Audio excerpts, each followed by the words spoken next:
Hey viewers, আজকে আসলাম আরেকটা ইন্সপেকশনে in Santa Monica or Westwood actually, West Hollywood.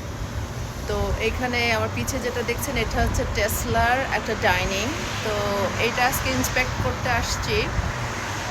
আর এখানে মানে যে কোনো কেউ এসে খেতে পারে, কিন্তু এর জন্য একটু টাফ, কারণ অনলি ইলেকট্রিক ভেহিকেল ছাড়া এখানে পার্কিং করা যাবে না। সো আমি যেহেতু ইন্সপেক্ট করতেছি, আমার গাড়িটা স্পেশালভাবে ঢুকিয়ে দিয়েছে। বাট আমি এখন এই ডাইনিংয়ে ঢুকবো, একটু দেখবো ওদের ভিতরটা কেমন এবং একটা ড্রিঙ্কস নেব ওখান থেকে। দেখি এখন ভিতরে ঢুকে কি আছে ভিতরে। I think this is the entry.